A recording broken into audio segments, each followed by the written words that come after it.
Hi guys, welcome to our channel. இன்றைக்கி என்ன பார்த்திங்கன்னா, நம்ம மேடம் தோசை ஊற்றுறேன்னு சொல்லியிருக்காங்க. இந்த குட்டீஸ் இருந்தாலே நம்ம வீட்டில் எந்த வேலை செஞ்சாலும் நான் செய்கிறேன் நீ செய்கிறேன்னு போட்டா போட்டி தாங்க போடுவாங்க. இன்றைக்கி வந்து தோசை நான் தான் ஊற்றுவேன்னு சொல்லிட்டு வந்திருக்காங்க. நான் எவ்வளவோ சொன்னேன், சூடாக இருக்கும் பார்த்துக்கோங்கன்னு சொன்னேன். அதெல்லாம் எனக்கு தெரியும் எனக்கு தெரியும்னு சொல்லிட்டு நான் ஊற்றுறேன், எனக்கு நானே தோசை ஊற்றிக்கிறேன்னு சொல்லிட்டு வந்திருக்காங்கங்க.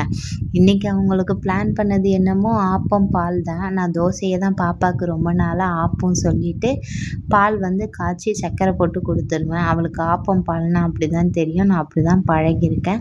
ஸோ அதுக்கு வந்து அவங்களே நான் தோசை ஊற்றிக்கிறேன்னு சொன்னாங்க. சரி வாடா, அம்மா எல்லாமே ரெடி பண்ணி தரேன்னு சொல்லிட்டு பக்கத்துலேயே, நீங்கள் வந்து இது நான் சேஃபாக தான் வச்சுருக்கேன், பக்கத்தில் வச்சுருக்கேன்னு நினைக்காதீங்க, பாப்பாவுக்கும் அவளுக்கும் கொஞ்சம் டிஸ்டன்ஸ் இருக்குது, நான் கூடவே தான் இருப்பேன், இருந்து தான் சொல்லி தருவேன். நீங்களும் இதே மாதிரி ஏதாச்சும் ட்ரை பண்ணிங்கன்னா பசங்க பக்கத்தில் இருந்தாலும் நோட் பண்ணிகிட்டே இருங்க அவங்க என்ன பண்ணுறாங்கன்னு சொல்லிட்டு நான் வந்து என் பாப்பாவுக்கு சேஃபாக தான் சொல்லி கொடுத்தேன். எந்த ஒரு விஷயம் நம்ம கற்றுக் கொடுத்தாலுமே அது சேஃபாக கற்றுக் கொடுக்குறதுல தான் இருக்குது.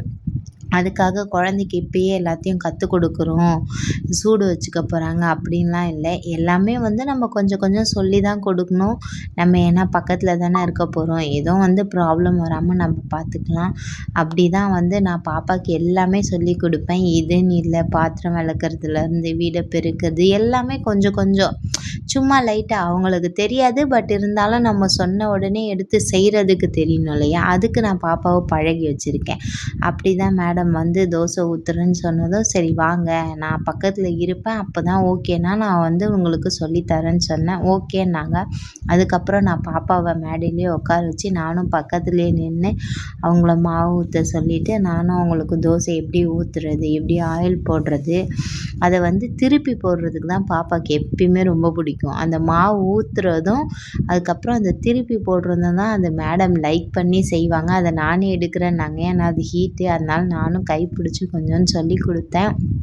அவங்க அந்த தோசையை எடுக்கிறதுக்குள்ள தோசை தீஞ்சு போயிடும் போல். நான் எடுக்கிறேன்னு சொன்னாலும் கேட்குறதே இல்லை.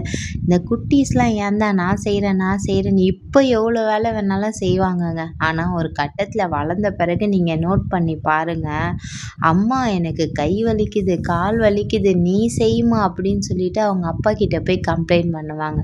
எனக்கு தெரிஞ்ச இவளும் ஃப்யூச்சரில் அப்படி தான் வருவான்னு நினைக்கிறேன். இப்போ எல்லா வேலையும் கேட்டு கேட்டு வாங்கி செய்கிறா, ஆனால் ஃப்யூச்சரில் எப்படி இருக்க போகுதுன்னு சொல்லிட்டு எனக்குமே தெரியல. நம்ம வெயிட் பண்ணி பார்க்கலாம். ஏன்னா நம்ம அப்பப்போ அப்லோட் பண்ணிட்டு தானே இருக்கோம். உங்கள் வீட்டில் இருக்க குட்டீஸ் இந்த மாதிரி சேட்டெல்லாம் பண்ணுறாங்களா? உங்களுக்கு இந்த மாதிரிலாம் இருக்குமா? பட் எனக்கு சேட்டை பண்ணுறாங்கன்றதை விட ஒரு பக்கம் ஜாலியாக இருக்கும், சம்டைம்ஸில் கோவம் இருக்க டைமில் தான் இரிட்டேட் ஆகும்.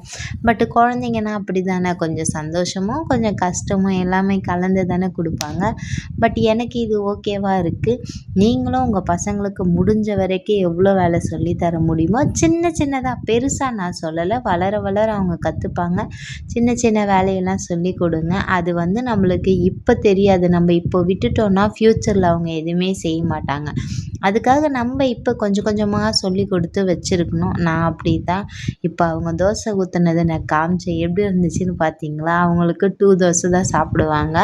அடுத்த தோசை ஊற்றிருக்காங்க. அந்த தோசையும் வந்து அவங்க வந்து திருப்புறேன்னு சொல்லி வெயிட் பண்ணிட்டுருக்காங்க. பட் இன்னும் தோசை வேகலை, அதுக்காக நான் வச்சுருக்கேன்.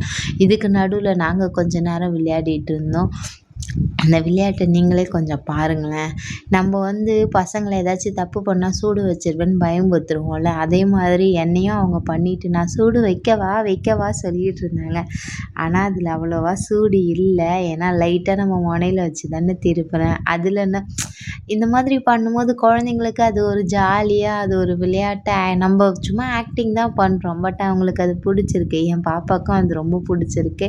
அதனால் நானும் கொஞ்ச நேரம் அவள் கூட ஃபன் பண்ணிவிட்டு இந்த மாதிரிலாம் இருக்கும்போது நம்ம நிறைய கஷ்டத்தெல்லாம் மறந்து ஹாப்பியாக இருப்போங்க. நீங்கள் இந்த மாதிரி பாப்பாலாம் இருந்தால் ட்ரை பண்ணி பாருங்கள். சூப்பராக சீரியஸாக நல்லாவே இருக்குங்க.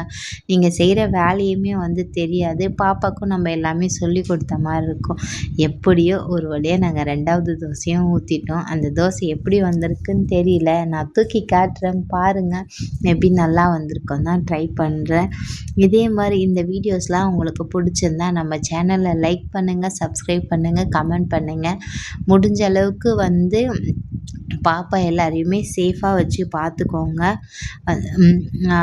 நீங்கள் எந்த வேலை சொல்லி கொடுக்குனாலும் நீங்கள் 1க்கு 2 வாட்டி பக்கத்தில் இருந்து எல்லாமே செக் பண்ணி சொல்லி கொடுங்க. பாப்பாவை தனியாக மட்டும் விட்டுட்டு போகாதீங்க. இன்றைக்கி நாங்கள் சுட்ட தோசை எப்படி இருந்துச்சுன்னு நாங்கள் சாப்பிட்டு பார்க்க போகிறோம். உங்கள் வீட்டில் இருக்க குட்டீஸும் இதே மாதிரி தோசை சுட்டு இட்லி சுட்டு ஹெல்ப் பண்ணுறாங்களான்னு சொல்லி சும்மா ட்ரை பண்ணி பாருங்கள். நெக்ஸ்ட் வீடியோவில் பார்க்கலாம். டாட்டா, பாய் பாய் பாய்.